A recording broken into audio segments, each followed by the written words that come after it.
नमः शिवाय। ओम श्री शाम शिवाय नमः। दोस्तों नमस्कार, हमारा नाम योगेश शुक्ला है और आप इस समय इस पर संदेश देख रहे हैं।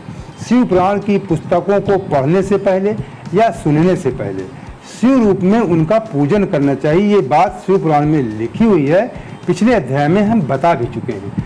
तो आपकी स्क्रीन में जो शिव पुराण की 2 पुस्तकें हैं, प्रमाणित पुस्तकें हैं, इनका आप दर्शन कीजिए, मन एकाग्र कीजिए और इनका प्रणाम कीजिए। फिर आगे हम आपको भोलेनाथ के असली दर्शन करवाते हैं। ये भगवान भोलेनाथ का असली रूप है जो शिव पुराण में लिखा हुआ है कि सदा शिव परम ब्रह्म परमात्मा इन्हें कहा गया है। तो इनके 5 मुख हैं, 5 मुख के अलग अलग कार्य हैं, शिव पुराण में बताया गया। पिछले अध्याय आप देख लेना, हमने सब बताया शिव पुराण जो लिखा हुआ है। और प्रत्येक मुख में 5 मुख, प्रत्येक मुख में इनकी 3-3 आंखें, त्रिनेत्र हैं और तमाम जिनके आभूषण होते हैं उससे लदे हुए हैं। तो चलिए अगला अध्याय शुरू करते हैं। कल हमने आपको शिव पुराण के विद्येश्वर संहिता का 24वां अध्याय सुनाया था, लेकिन वो अध्याय काफ़ी बड़ा था, इसलिए हमने उसे आधा सुनाया था, आधा आज आपको सुनाएंगे। लेकिन एक विशेष सूचना, क्योंकि इस समय सावन चल रहा है, लोग अधिक से अधिक लोग रुद्राभिषेक करवा रहे हैं, मंदिर जा रहे हैं, तो कुछ महत्वपूर्ण जानकारी आपको होना बहुत जरूरी। नहीं, कोई फल आपको पूजा का नहीं मिलेगा। अक्सर लोग कहते हैं बहुत पूजा पाठ किया, कोई फल की, अब आप गलत ही करेंगे तो कैसे आपको फल मिलेगा। विस्तार तो बहुत ज़्यादा है पूजा का, लेकिन 2 मैं महत्वपूर्ण बातें आपको बता दूं जो प्रतिदिन आपको करनी चाहिए। मंदिर जाते हैं आप, सबसे पहली बात आप सुन लीजिए, जब भी आप किसी शिवलिंग में या किसी मंदिर में जाते हैं तो पूजा करते समय आपका मुख उत्तर की तरफ होना चाहिए। मतलब शिवलिंग जो है आपके उत्तर की तरफ हो, आपकी पीठ दक्षिण की तरफ हो, अन्यथा कोई आपको फल नहीं मिलेगा। इसलिए कि पूरब की तरफ आप खड़े हो जाएंगे तो शिव जी के आने का वो होता रास्ता, और इधर खड़े हो जाएंगे पश्चिम की तरफ तो उधर उनकी पीठ पड़ती है, उधर उनका वाम भाग पड़ता है उत्तर की तरफ, तो दक्षिण भाग ही बचता है। दक्षिण भाग की तरफ आप बैठ जाइए, आपका मुंह उत्तर की तरफ हो जाए, आपके सामने शिवलिंग हो। ये पूजा का नियम होता है, ये आप जान लीजिए, मैं आपको बता रहा हूँ। ये कोई चीज़, छोटी चीज़ आपको कोई नहीं बताता है। आजकल तमाम बड़े विद्वान इस समय आप देख रहे हैं, सोशल मीडिया में हो चाहे टीवी पे, हर जगह हैं, लेकिन हम आपको बहुत महत्वपूर्ण जानकारी देते हैं। जब भी आप मंदिर में ये तो आपको खड़े होने को हो गया। दूसरी महत्वपूर्ण बात है कि शिवलिंग के सामने आपको ओम नमः शिवाय का जाप नहीं करना, केवल ओम ओम, केवल प्रणव मंत्र, इस मंत्र से आपको पूजा करनी है, क्योंकि निराकार परम ब्रह्म परमात्मा है। ये पिछले अध्याय में बताया गया है, ऋषियों ने बताया है कि ओम प्रणव मंत्र से मंत्र का जाप करना चाहिए। ओम मंत्र में शिव और शक्ति दोनों का ही, उसमें दोनों की पूजा हो जाती है। शिव जी के मुख से पहला शब्द ओम निकला, तो ओम सबसे बड़ा मंत्र कहा जाता है।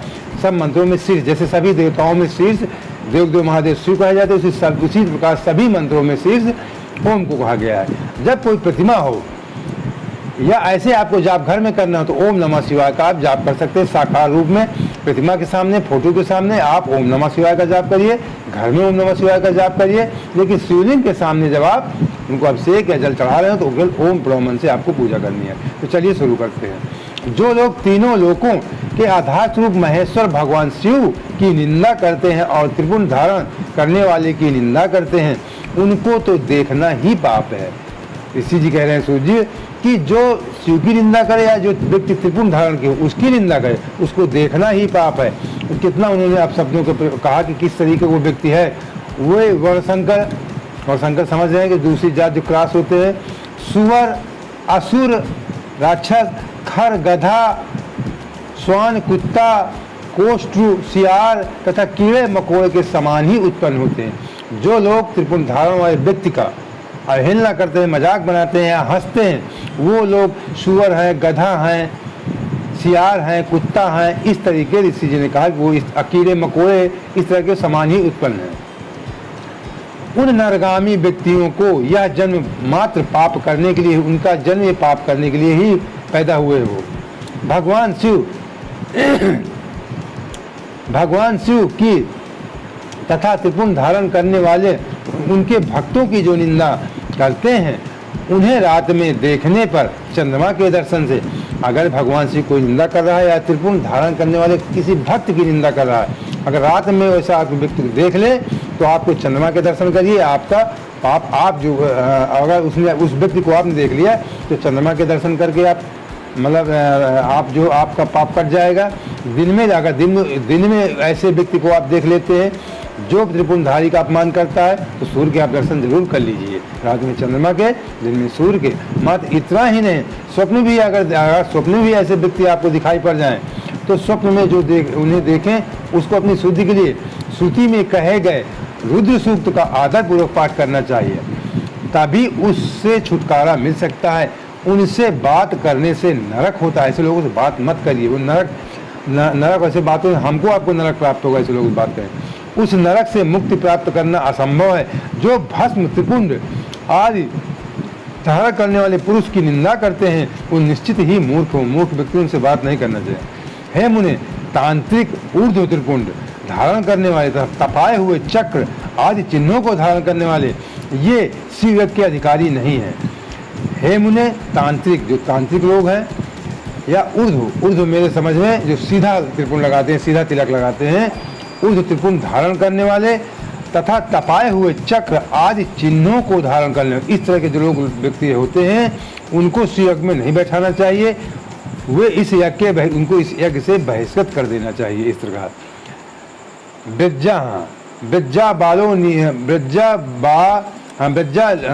ये ऋषि का नाम है। बृहज्जा बालो निपसद कहे गए वे लोग ही उस यज्ञ के अधिकारी हैं।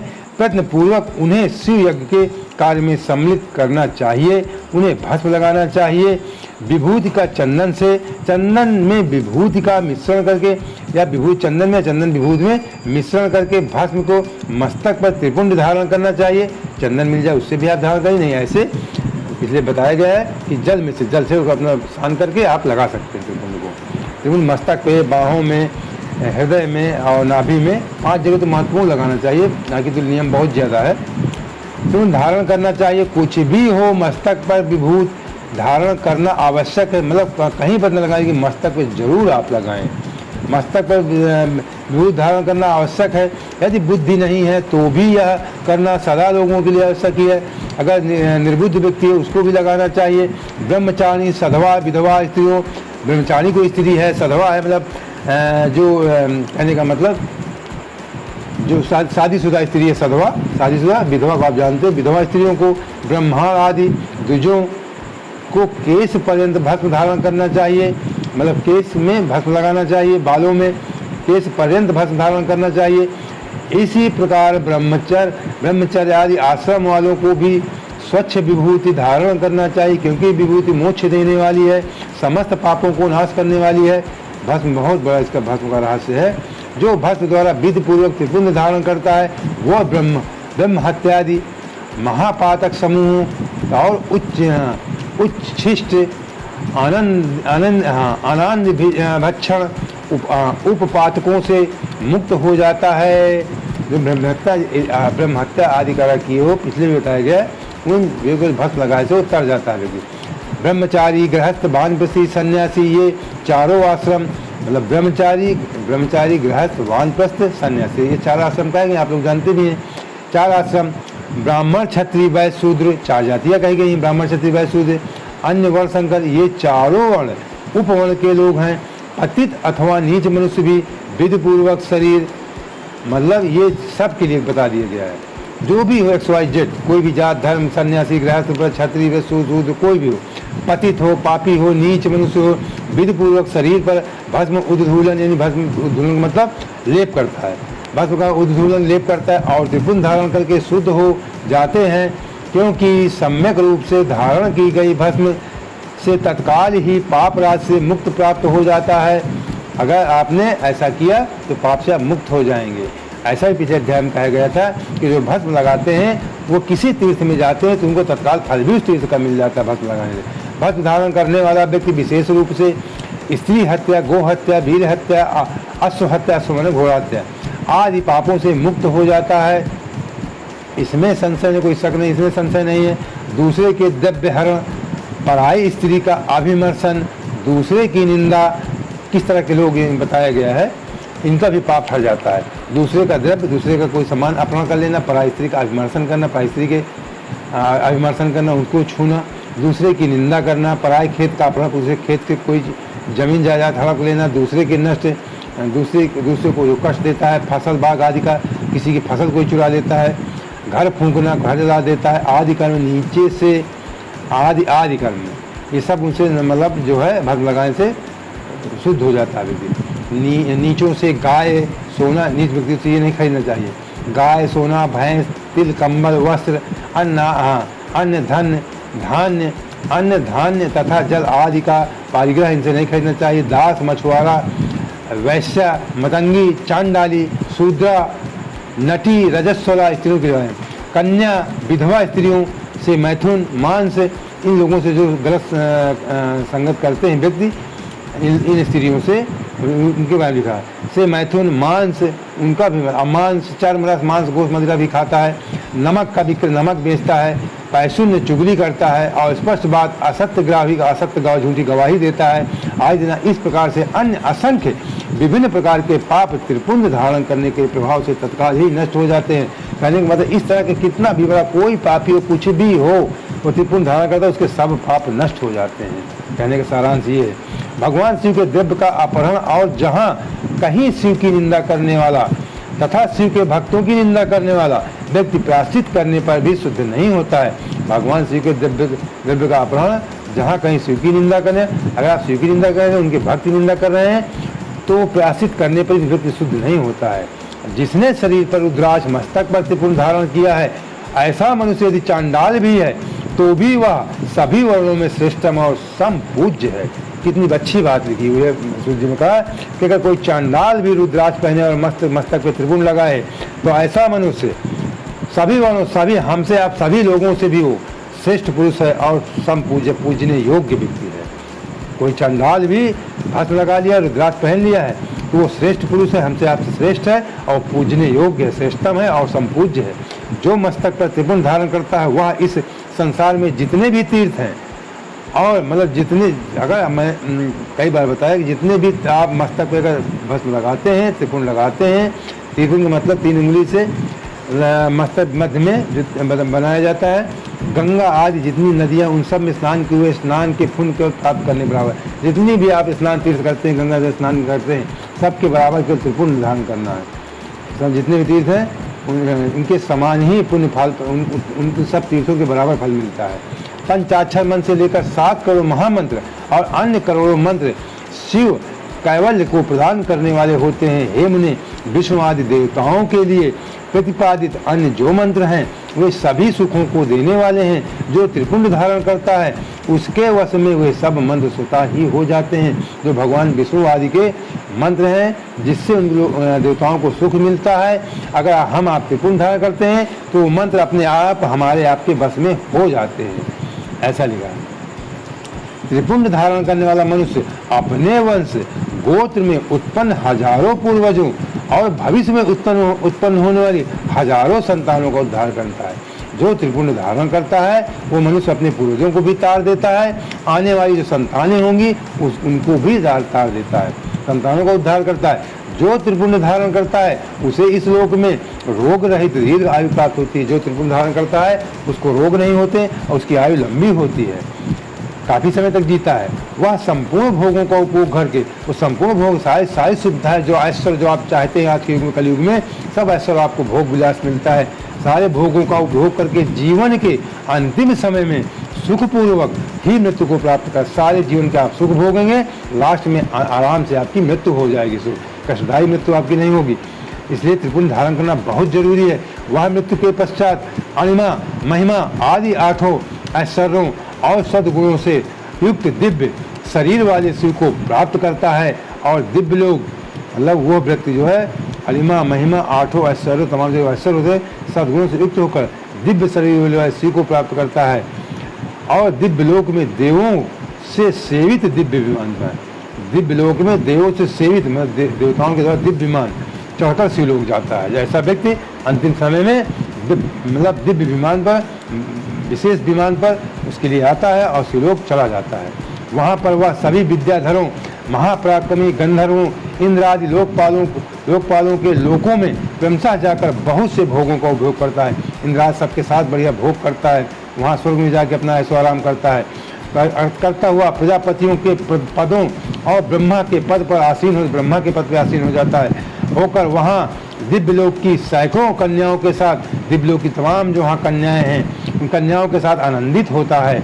वह उस लोक में ब्रह्मा की आयु के बराबर आयु को प्राप्त करके अनेक सुखों को भोग करके विष्णु लोक को जाता है। पहले ब्रह्मा की आयु के बराबर उनको वहाँ सुख भोगता है, उसके बाद विष्णु लोक को चला जाता है और ब्रह्मा के 100 वर्षों तक सुखों का भोग प्राप्त करता है। तदंतर वह शिवलोक को जाकर इच्छानुकूल, फिर बाद लास्ट में शिवलोक जाता है, इच्छा जाकर सारे सुख भोग, मतलब यहाँ भी सुख आप भोगेंगे, जब ऊपर जाएंगे वहाँ देवताओं के समान, देवताओं के बराबर सारे सुख आपको प्राप्त होंगे, वहाँ भी आपको सुख मिलेगा, भोग विलास मिलेगा।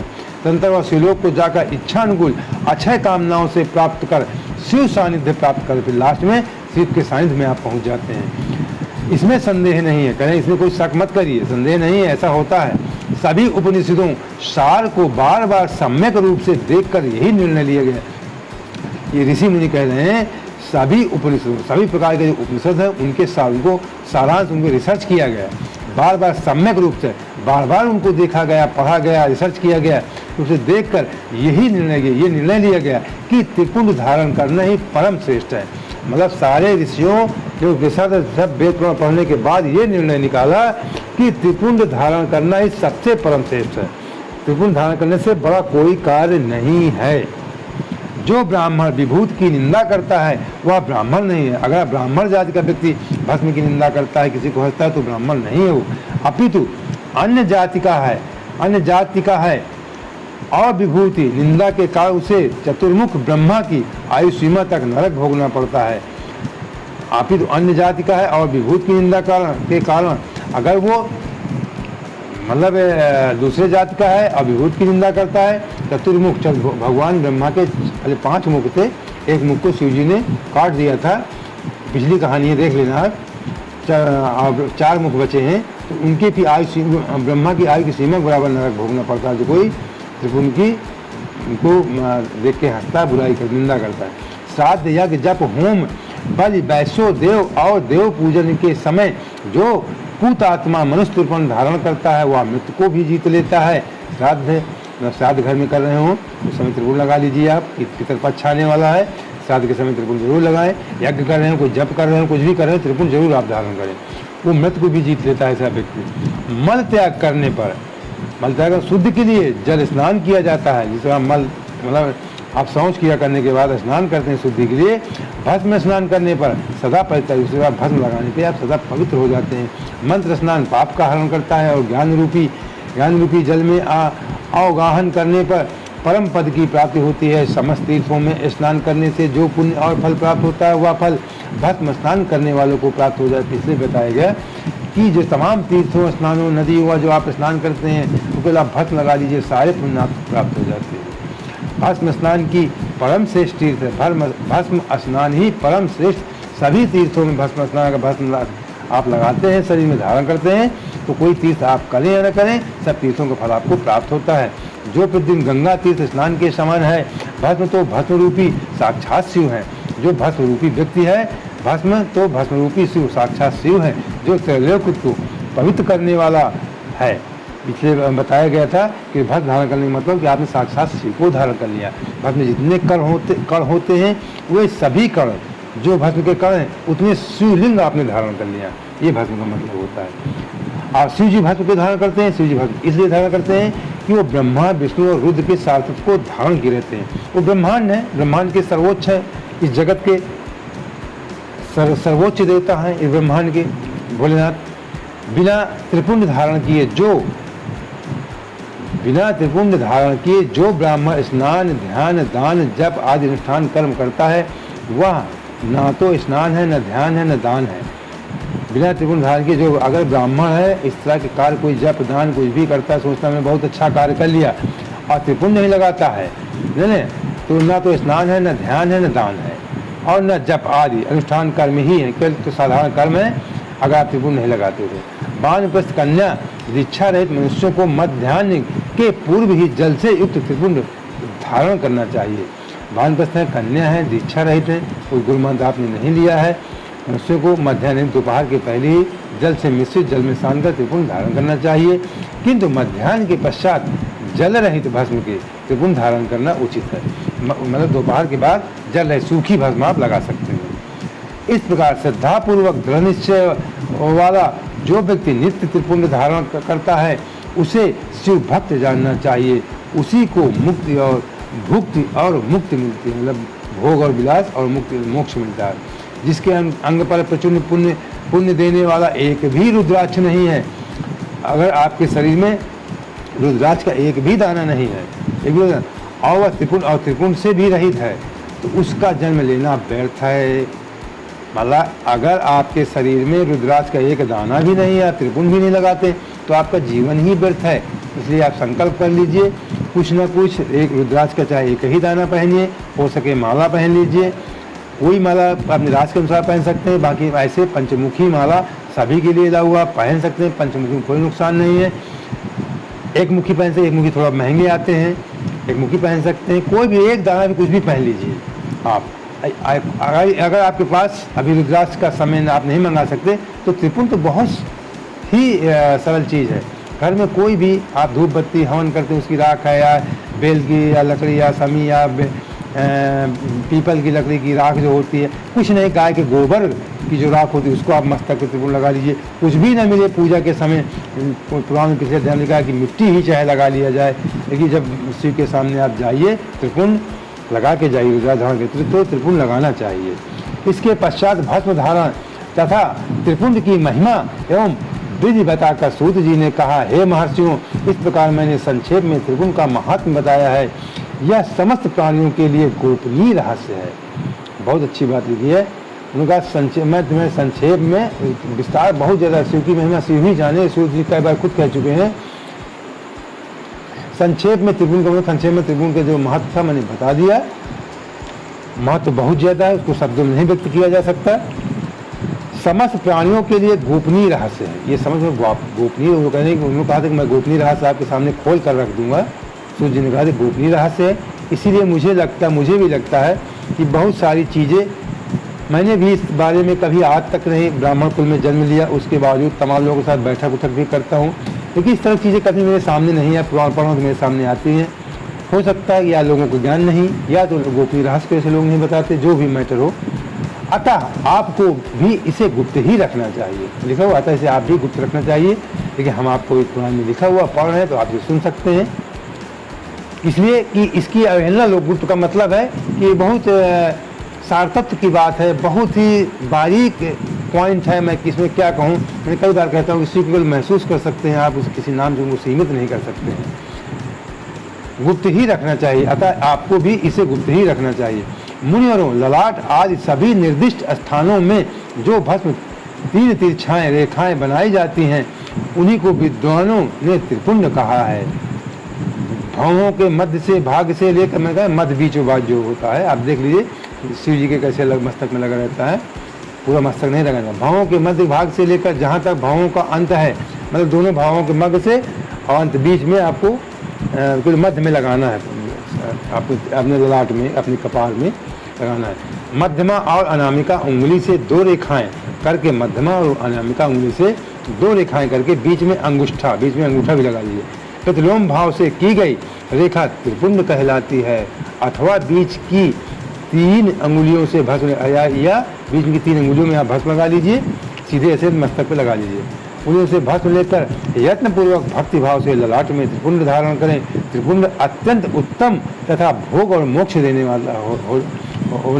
वाला है। त्रिपुंड की 3 रेखाओं में से प्रत्येक की 9 देवता हैं जो सभी अंगों में स्थित हैं। ये बहुत विस्तार है, अभी साथ में पूरा देखना नहीं कि आप भ्रमित हो जाएंगे। ये विस्तार इसी मुनि के लिए, हम आप लोग ऐसा नहीं कर पाते हैं सारा कि पूरे सिर, पूरे मंत्र से पूरे शरीर में भस्म लगाएं, लेकिन आगे संक्षेप में बताया गया है क्या है उसका। प्रत्येक 9 देवता हैं और सभी अंगों में स्थित हैं। मैं उनका परिचय देता हूँ, सावधान होकर सुने। तो उनकी 3 रेखाओं में से प्रत्येक के 9 देवता हैं, पूरे शरीर में आपके देवताओं के बारे में बताया गया। हे मुनिवरों, प्रणव का प्रथम अक्षर आकार, जो ओम मंत्र है, प्रणव का प्रथम अक्षर आकार कहते हैं। आकार गार्ह, पत्य अग्नि, पृथ्वी धर्म, मतलब प्रथम अक्षर कितने प्रकार बताए गए हैं कि आ जो ओ होता है ओमकार का आगा। गार्हपत्य, अग्नि, पृथ्वी, धर्म, रजोगुण, ऋग्वेद, क्रिया शक्ति, प्रातः सवन तथा महादेव, ये त्रिपुंड की प्रथम रेखा के नौ देवता है। जो प्रथम रेखा है उसके नौ देवता, उसी में ऋग्वेद भी समाहित हो गया। ठीक, ये जो है यह बात, हाँ ये नौ देवता है प्रथम। यह बात शिव दीक्षा परायण पुरुषों को अच्छी तरह से समझ लेनी चाहिए। हे मनुष्य, प्रणव का जो दूसरा अक्षर ऊ होता है, मैं थोड़ा और बता दूं, जो ओ मतलब जो ओम प्रणव मंत्र होता है उसमें ओ शिव का बोध होता है और ऊ का मतलब शक्ति, और शिव और शक्ति अम्मा का मतलब उनको जोड़ने वाला। इसे कहते हैं कि ओम मंत्र में शिव और शक्ति दोनों की पूजा हो जाती है। प्रणव का दूसरा अक्षर जो ऊ है, उकार, मतलब दक्षिणाग्नि, आकाश, सत्य गुण, यजुर्वेद, इसमें यजुर्वेद आ गया दूसरी रेखा में। यजुर्वेद, मध्यान्ह, दिन, श्रवण, इच्छा शक्ति, अंतरात्मा तथा महेश्वर, ये दूसरी रेखा के नौ देवता है। ऐसा शिव दीक्षित लोगों को जानना चाहिए। अब तीसरी रेखा हम देख लेते हैं। हे मनुष्यों, प्रणव का तीसरा अक्षर जो माँ होता है मकार, आहुनि, अग्नि, परमात्मा, तपोगुण, धुलोक, ज्ञान शक्ति, सामवेद, इसमें सामवेद आ गया। तिथि सवन तथा शिव, ये तीसरी रेखा के नौ देवता हैं। ऐसा शिव दीक्षित भक्तों को जानना चाहिए। इस प्रकार स्थान देवताओं के उत्तम भक्तिभाव से नित्य नमस्कार करके स्नान आदि शुद्ध हुआ पुरुष यदि त्रिपुंड धारण करे तो वह भोग और मोक्ष को प्राप्त कर लेता है। बार बार वही बात है, भोग और मोक्ष की बात आती है कि भोग, आपको भोग विलास खूब यहाँ मिलेगा त्रिपुंड धारण कर। हे मुनीश्वरों, ये संपूर्ण अंगों में स्थान देवता बताए गए हैं। अब उनसे संबंधित स्थान बताता हूँ, भक्तिपूर्वक सुनिए। मतलब आपके अंग में किस अंग में कौन कौन से देवता होते हैं, इन सब के बारे में बताया गया है। इसको हमारे आपके लिए सब करना ऐसा संभव नहीं लगता है, ऋषि मुनि सब करते थे। 32, 16, 8 और अथवा 5 स्थानों में मनुष्य त्रिपुंड न्यास करे। मस्तक, ललाट, दोनों कान, दोनों नेत्र, दोनों नासिका, मुख, कंटक, दोनों हाथ, दोनों कोहनी, दोनों कलाई, हृदय, इतनी जगह लगाएं, लेकिन लास्ट में संक्षेप में है, बताएं किसी का पूरा देखना आप। हृदय, दोनों पार्श्व भाग, नाभि, दोनों अंडकोश, दोनों उरु, दोनों गुल्फ, दोनों घुटनों, दोनों पिंडली और दोनों पैर, ये 32 उत्तम स्थान है। ये शरीर के स्थान जो बताए गए हैं, ये उत्तम स्थान शरीर के हैं। 32 उत्तम स्थान, इनमें क्रमशः अग्नि, जल, पृथ्वी, वायु 10, दिक् प्रदेश 10, दिक्पाल तथा 8 वसुओं का निवास है। इनमें इनका निवास होता है इन 32 में। धराधर, ध्रुव, सोम, आप, अनिल, अनल, प्रत्युष और प्रभास, ये 8 वसु कहे गए हैं। इन सब का नाम मात्र लेकर इनके स्थानों में विद्वान पुरुष त्रिपुंड धारण करे अथवा एकाग्रचित होकर 16 स्थानों में ही त्रिपुंड धारण करे। मस्तक, ललाट, कंठ, दोनों कंधों, दोनों भुजाओं, दोनों कोहनों तथा दोनों कलाइयों, हृदय में, नाभि में, दोनों पसलियों में तथा पृष्ठभाग में, पिठाई में त्रिपुंड लगाकर वह दोनों अश्विनी कुमारों शिव, शक्ति, रुद्र, ईश और नारद का और वामा आदि 9 शक्तियों का पूजन करे। ये सब मिलाकर 16 देवता हो। 16 देवता है। अश्विन कुमार युगल कहे गए हैं। नासत्य और दस्र अथवा मस्तक, केश, दोनों कान, मुख, दोनों भुजा, हृदय, नाभि, दोनों उरु, दोनों जानु, दोनों पैर और पृष्ठभाग, 16 स्थानों में 16 त्रिपुंड का न्यास करें। मस्तक में शिव, केशों में चंद्रमा, दोनों कानों में रुद्र, ब्रह्मा, कहाँ कौन देवता है, दोनों कानों में रुद्र, मस्तक में शिव, केश में चंद्रमा, मतलब आपके मस्तक में शिव रहे हैं और केश मतलब बालों में चंद्रमा है, दोनों कानों में रुद्र, भगवान शिव का रुद्र है, रूप है। ब्रह्मा, हाँ रुद्र और ब्रह्मा है दोनों कानों में, एक में मतलब रुद्र, एक में ब्रह्मा। मुख में विघ्न राज गणेश हैं, मुंह में आपके गणेश हैं, दोनों भुजाओं में विष्णु हैं और लक्ष्मी, एक में विष्णु लक्ष्मी दोनों में है। हृदय में शंभु, नाभि में प्रजापति, दोनों उरुओं में नाग और नाग कन्याएं, दोनों घुटनों में ऋषि कन्याएं, दोनों पैरों में समुद्र, विशाल पृष्ठभाग के संपूर्ण तीर्थ देवता रूप से विराजमान है। इस प्रकार 16 स्थानों का परिचय दिया गया। अब 8 स्थान बताए जा रहे हैं। गुम स्थान, ललाट, परम उत्तम, कर्ण युगल, दोनों कंधे, हृदय और नाभि, ये 8 स्थान हैं। इनमें ब्रह्मा तथा सप्तऋषि 8 देवता बताए गए हैं। हे मुनीश्वरों, भस्म के स्थान को जानने वाले विद्वानों ने इस तरह 8 स्थानों का परिचय दिया है, अथवा मस्तक, दोनों भुजाएं, हृदय और नाभि, इन 5 स्थानों को भस्मवेत्ता पुरुषों ने भस्म धारण करने योग्य बताया। ये मैं बताया कि लास्ट में देखना, ये तो बहुत सारी विस्तार, बहुत कोई धर्म का अंत नहीं ना।